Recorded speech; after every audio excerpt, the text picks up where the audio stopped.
I feel good. Obviously, I thought the refs did a really good job tonight on it, actually, and that's kind of been their focus going into this season is, I know there was a committee of people that really wanted them to start calling things, and I thought they did a great job of that, honestly. I thought the refs. She didn't say a word. She didn't have to. The second Caitlin Clark walked onto that court, the entire building shifted. You could feel it. Not just excitement, not just hype, something heavier, something that felt like a reckoning, because this wasn't just a game. This was a question the whole league had been sitting with all offseason. Is she still that good, or did we get fooled? See, people forget how quickly the narrative flipped on Clark between seasons. It went from generational talent to turnover machine to soft when it gets physical, all in the span of a few months. Critics had spreadsheets. Analysts had breakdowns. Defensive coordinators had film sessions dedicated entirely to shutting her down. The league had done its homework. And for the first time in Clark's career, she walked onto the court as the hunted, not the hunter. Think about what that feels like. Every game last season, opponents respected her, gave her space, overcorrected out of fear. But now they'd seen enough. Now they had a plan, and that plan showed up immediately. From the opening possession, defenders were on her, not just close, suffocating. Hand in her face before she caught the ball, bodies bumping her hip before she got into her dribble, help defense rotating early, cutting off her pull-up lanes before she even thought about using them. This was coordinated. This was designed to break her rhythm. And here's the part most highlight reels won't show you. It worked. Early, Clark's first few possessions were uncomfortable. The timing was off. A shot that should have been clean clanked. A drive she'd normally finish through contact got stopped. And for a brief moment, maybe 90 seconds of game time, she looked like a player figuring things out instead of a player in control. The crowd noticed. The commentators noticed. And somewhere in arenas across the league, coaches watching on their laptops smiled. But here's what those coaches missed. Here's what the highlight reel missed. Here's what most people watching that night completely failed to understand. Caitlin Clark wasn't struggling. She was reading. There's a difference, a massive difference, between a player who's rattled and a player who's quietly cataloging everything happening around her. One reacts. The other absorbs. One forces the next play. The other waits for the defense to tell her exactly what she's going to do next. And around the 5-minute mark of the first quarter, Clark told the defense she'd been listening the whole time. One pass, a skip pass across the arc, that found a cutter before the cutter knew they were open. A decision made half a second before any normal player would have even looked that direction. The assist didn't look like much on the box score. 2 points. Routine. But the bench erupted because her teammates knew. The coaching staff knew. She's back. And she's different. Different isn't the right word, actually. She's not different. She's evolved. There's a version of Caitlin Clark who came into this league and dazzled everyone with shooting range and court vision. That version was special. But this version has scar tissue. This version has film study. This version has looked at every way the league tried to stop her and spent an entire offseason building answers. The first quarter wasn't a slow start. It was a test, a calculated one. And by the time the second quarter began, Clark had passed it, and the defense had no idea what was about to hit them, because scoring is something defenders prepare for. Playmaking is something defenders practice against. But what Clark started doing in that second quarter, there's no film session in the world that prepares you for it. You know what the scariest thing a great player can do? Stop trying to score. Not because they can't, not because they're tired, but because they decided that making you score is more devastating than doing it themselves. That's the pivot that happened in that second quarter. And if you blinked, if you were watching for the highlights, you missed the most important basketball moment of Clark's 2026 season so far. Let me paint the picture. Fever's running a pick and roll. Simple action. Clark catches at the top of the key. Defender goes under the screen. A choice. A clear message. We're daring you to shoot the three.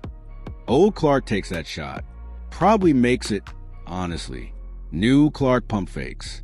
takes one hard dribble left, forces the help defender to commit, and then, without even looking, fires a bounce pass into the dunker spot for an uncontested layup. No fanfare, no celebration. Clark just jogged back on defense. But her defender stood there for a second too long, looked back at her, and in that pause, you could read exactly what was going through their mind. I don't know how to guard this. That's the thing about scoring threats becoming playmakers. When you're a scorer, defenses have math on their side. Help early, rotate properly, limit good shots. The numbers work against you. But when a scorer decides not to score, when they weaponize the defense's own fear of their shot, the math breaks, because now the defense is chasing ghosts. They're overloading Clark's side, expecting a shot, and she's dumping it to a cutter. They rotate to take away the cutter, and now there's an open three on the weak side. They stretch to cover the weak side shooter, and suddenly Clark's got a driving lane again. One player, infinite problems. And that's precisely what the Indiana Fever coaching staff has been building toward. Here's context most casual fans don't have. Clark's assist numbers last season were already elite for her position. But, and this is a critical part, a significant chunk of those came off scramble plays. Off broken possessions where she made something out of nothing. Genius, yes, but also improvisation. What we saw in this game was different. This was designed playmaking, running specific actions, reading the defense's response, and making the predetermined right play before the defense could adjust. That's a level of basketball IQ that takes most players 4-5 years to develop. Clark is doing it in year 2. And here's where it gets complicated.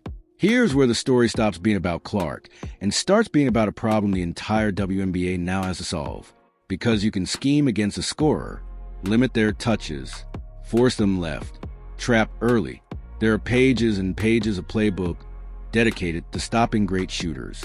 But how do you stop a player who makes your defense wrong no matter what you choose? The second quarter ended with Clark posting 8 assists. 8.5, with 0 turnovers, against a defense that came in specifically designed to force turnovers. 0 turnovers. The same player who critics spent all offseason calling a liability with the ball had 0 turnovers against the toughest defensive assignment she'd seen since entering the league. That's not a fluke. Flukes are one possession, one quarter. This was sustained, systematic, deliberate decision-making across 16 minutes of game time. And the coaches watching knew it wasn't luck. They knew something had changed. But here's the thing nobody's talking about yet. The assists, the efficiency, the 0 turnovers. All of it is incredible. Yes, but late in that second quarter, Clark did something that had nothing to do with stats. Something that you won't find in a box score. Something that, honestly, might matter more than everything else we've discussed. She sent a message, not with a shot, not with a pass, with 12 words. And when you find out what she said and who she said it to, you'll understand why this season is about to be completely different.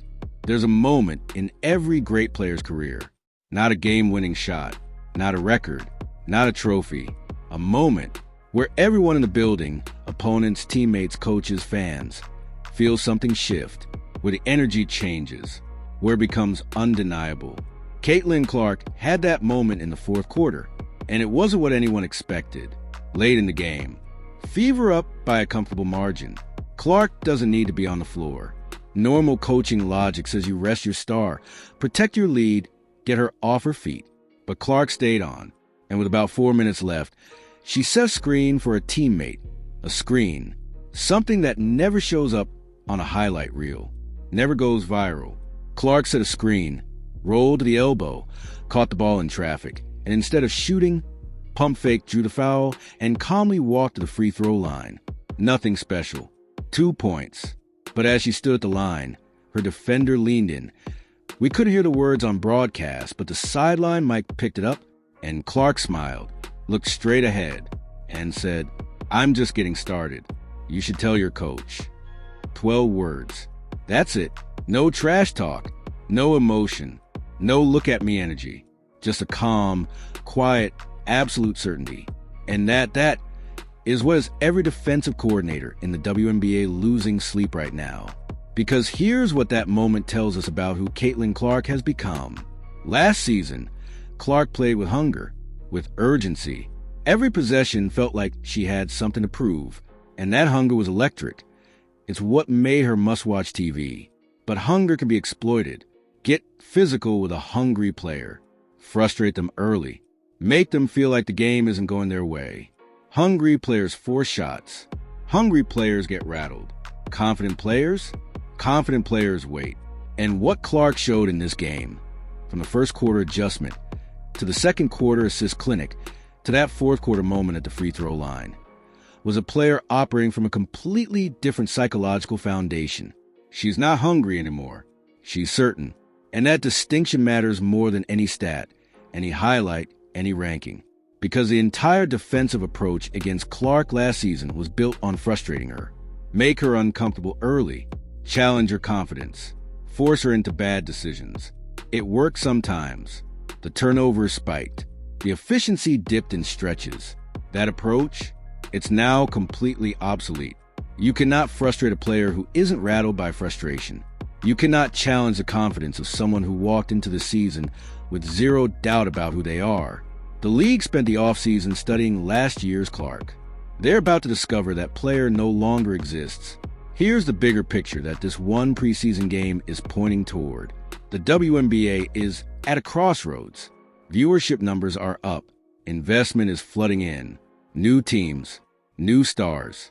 The league is genuinely growing for the first time in decades.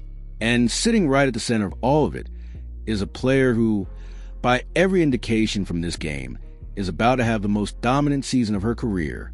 A season where she scores and creates, where she controls tempo and hits big shots, where she makes teams pay whether they sag off or go under screens. A season where there is genuinely no right answer for how to guard her. That warning she sent at the free throw line, it wasn't for that defender. It wasn't even for that team. It was for everyone watching, every coach, every front office, every player in this league who spent the offseason believing that with the right scheme, the right physicality, the right game plan, they could stop Caitlin Clark. They can't. And the 2026 WNBA season is about to prove it, one game at a time.